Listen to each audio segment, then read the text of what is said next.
इतना खूबसूरत है तो अंदर से कितना खूबसूरत होगा। तभी रजवाड़े के खानदान की बहू जयश्री गार्डन में आती है। किशोरी, गार्डन की सफाई हो गई? जी हो गई है, और मैंने आपके लिए ताजे ताजे फूल भी तोड़ दिए हैं। अरे वाह, मैं पूजा करने के खातिर फूल लेने ही आई थी, अच्छा हुआ तुमने इन्हें तोड़ दिया। किशोरी गार्डन का काम खत्म करके अपने घर जाती है। माँ, आपको पता है आज मैंने रजवाड़े खानदान की बहू देखी जिन्होंने काफी खूबसूरत कपड़े पहने हुए थे। हाँ बेटी, रजवाड़े का परिवार खानदानी अमीर होता है, उनके पास बहुत पैसा होता है, इसलिए उनके शरीर पर महंगे कपड़े और बदन पर सोने के गहने हमेशा विराजते हैं। माँ, कभी कभी तो मन करता है रजवाड़े परिवार के घर के अंदर जाऊं। नहीं, कभी भूल से भी मत जाना। हम जैसे गरीब परिवार की उपस्थिति अपने राजमहल में वो लोग कभी स्वीकार नहीं करते।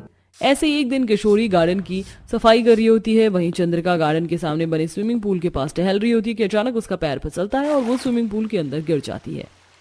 बचाओ, बचाओ, मेरी सांसें रुक रही हैं। किशोरी महल के आसपास देखती है जहां उसे दूर दूर तक कोई नजर नहीं आता, जिसके बाद किशोरी खुद स्विमिंग पूल में कूदकर चंद्रिका को बाहर निकालती है और फिर अपने कंधे के सहारे चंद्रिका को महल के अंदर लाती है। अब आपका पैर कैसा है बड़ी मालकिन? अरे, तुम गरीब और नीची कास्ट की लड़की को हमारे रजवाड़ों के परिवार में घुसने की हिम्मत कैसे हुई? किससे पूछकर तुम अंदर आई हो? ठहरो बहू, आज इसी की वजह से मैं सही सलामत घर के अंदर बैठी हूँ, वरना तो आज मैं मर ही जाती। अब चंद्रिका के पैरों में जब तक दर्द का असर रहता है वो रोज गार्डन में टहलने आती है और इसी दौरान चंद्रिका की बातचीत किशोरी से होने लगती है। अब धीरे धीरे चंद्रिका को किशोरी का दयालु और आदरणीय आचरण पसंद आने लगता है। तभी एक दिन चंद्रिका अपने परिवार वालों से कहती है, मैं सोच रही हूँ कि अब छोटे पोते की शादी कर देनी चाहिए, और एक लड़की भी है जिसे मैं इस घर की बहू बनाना चाहती हूँ। अच्छा, कौन है वो लड़की दादी, हमें भी बताइए। वो कोई और नहीं, हमारे गांव की किशोरी है। किशोरी? वही जो हमारे घर में गार्डन की सफाई करती है?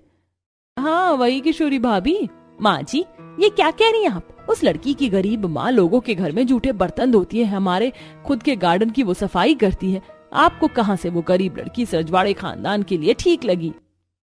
बहू, मैं जानती हूँ वो गरीब है, पर वो दिल की बहुत साफ है और सुलझी हुई है, इसलिए मैंने फैसला लिया है कि वही रजवाड़े खानदान की बहू बनेगी। अब अगले ही दिन एक बड़ी सी कार में चंद्रिका अपनी बहू वसुंधरा के साथ दामिनी के गरीब घर रिश्ता लेकर पहुंचती है। अरे आप लोग मेरी गरीब कुटिया में यूं अचानक, मेरी बेटी से कोई गलती हुई क्या? हाँ जी, अरे घबराइए मत, हम यहाँ आपकी बेटी की गलती बताने नहीं बल्कि आपकी बेटी को अपने रजवाड़ों के परिवार की बहू बनाने के लिए आए हैं। मन तो बिल्कुल भी नहीं है इस गरीब माँ बेटी को मैं अपने रजवाड़े परिवार की बहू बनाऊं, पर वो माँ जी है ना, इनके आगे कहाँ किसकी चलती है।